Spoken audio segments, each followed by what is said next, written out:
جب زندان شام میں اللہ کے رسول کی نوازیاں قید تھیں، اس قید میں نواسائے رسول امام حسین علیہ السلام کی ایک چھوٹی بچی بھی تھی۔ ایک دن وہ بچی جس کا نام سکینہ تھا اپنے بھائی سجاد کے قریب گئی اور کہا، اے میرے بھائی، آپ وقت کے امام ہیں، میرا ایک سوال ہے، مجھے جواب دیں۔ امام سجاد علیہ السلام نے سر کو اٹھایا اور فرمایا، اے میری پیاری بہن، پوچھو جو پوچھنا چاہتی ہو۔ بی بی سکینہ نے کہا، بھائی، سب سے تکلیف دینے والی پیاس کون سی ہے؟ تو امام سجاد علیہ السلام نے رو کے کہا، اے سکینہ، پیاس کے 4 مراحل ہیں جو سب سے زیادہ تکلیف دیتے ہیں۔ بی بی سکینہ نے کہا، بھائی وہ کون سے ہیں؟ امام سجاد علیہ السلام نے کہا، پہلا تکلیف دینے والا مرحلہ وہ ہے جب انسان کی آنکھوں کے سامنے اندھیرا چھانے لگے اور اسے دیکھنے میں تکلیف ہو۔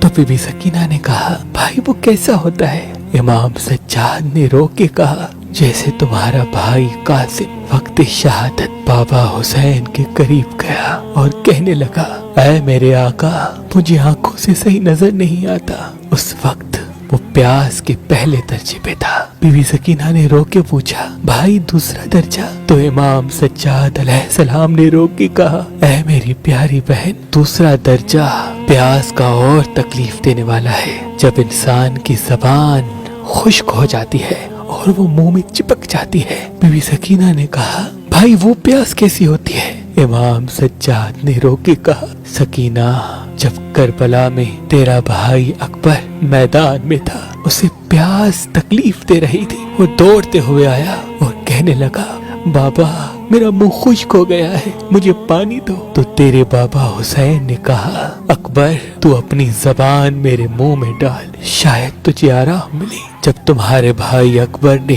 تمہارے بابا کے منہ میں زبان ڈالی تو رو کے زبان واپس نکال لی اور رو کے فرمانے لگے کہ بابا آپ کا منہ تو مجھ سے بھی زیادہ خشک ہے۔ وہ درجہ پیاس کا دوسرا درجہ ہے۔ بی بی سکینہ نے رو کے کہا، بھائی تیسرا پیاس کا درجہ کیسا ہوتا ہے؟ امام سجاد رو کے فرمانے لگے، سکینہ، پیاس کا تیسرا درجہ پہلے والے درجات سے تکلیف دینے والا ہوتا ہے۔ جیسے مچھلی پانی کے بغیر تڑپتی ہے، بار بار اپنا منہ کھولتی ہے، بند کرتی ہے، ویسے ہی انسان پیاس پہ تڑپنے لگتا ہے اور بار بار اپنا منہ کھولنے لگتا ہے، بند کرنے لگتا ہے۔ تو بی بی سکینہ نے رو کے کہا، بھائی میں نے وہ پیاس کا منظر دیکھا ہے جب کربلا میں سب شہید ہو گئے۔ میرا بھائی اصغر تڑپ رہا تھا، کبھی پیاس سے منہ کھول رہا تھا تو کبھی پیاس سے منہ بند کر رہا تھا۔ امام سجاد نے رو کے کہا، ہاں سکینہ، وہ پیاس کا تیسرا درجہ ہے۔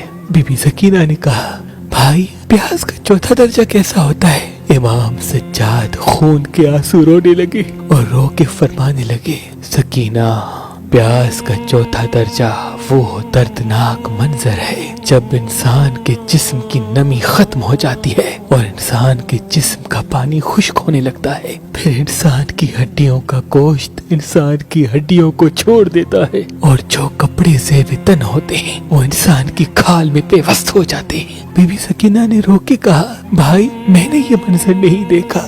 امام سجاد رو کے کہنے لگے، اے سکینہ، جب تمہاری شہادت ہوگی تو تم اس پیاس کے درجے سے گزرو گی، تمہارے جسم کا گوشت تمہاری ہڈیوں کو چھوڑ دے گا اور تمہارے کپڑے اور تمہارے جسم کی کھال ایک ہو جائے گی۔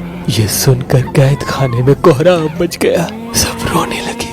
اللہ کے رسول کی اولاد نے اسلام کے لیے پیاس کے ہر درجات کی تکلیف برداشت کی تاکہ ہم تک اللہ کا دین پہنچے، ہم نماز پڑھ سکیں، اللہ کے لیے روزے رکھ سکیں۔ لیکن افسوس تو یہ ہے کہ ہم پیاس کے پہلے درجے تک بھی نہیں پہنچتے، پھر بھی روزہ نہیں رکھتے۔ اس پیغام کو اتنا پھیلاؤ کہ انسان کے اندر روزے رکھنے کی تڑپ پیدا ہو جائے اور وہ اللہ کو راضی کرنے کے لیے روزے رکھنے لگے، اللہ کو راضی کرنے کے لیے روزے رکھنے لگے۔ اللہ کے ولی حضرت شاہ شمس تبریز نے فرمایا کہ حسینی عقیق پہننے سے نظر، تعویذ، جادو انسان پہ اثر نہیں کرتے اور انسان کے کاموں میں رکاوٹیں ختم ہونے لگتی ہیں۔ اگر آپ حسینی عقیق لینا چاہتے ہیں تو آج ہی مہربان اسٹونز کے نمبر پہ کال کریں اور یہ پتھر حاصل کریں۔ اگر ہمارا نمبر آپ کو مصروف ملتا ہے تو آپ ہماری ویب سائٹ مہربانی.com یا ہماری اپلیکیشن جو گوگل پلے اسٹور اور آئی فون ایپ اسٹور پہ موجود ہے ان سے بھی حاصل کر سکتے ہیں۔ اللہ تمام مومنین کو سلامت رکھے، اللہ تمام مومنین کو سلامت رکھے، اللہ تمام مومنین کو سلامت رکھے۔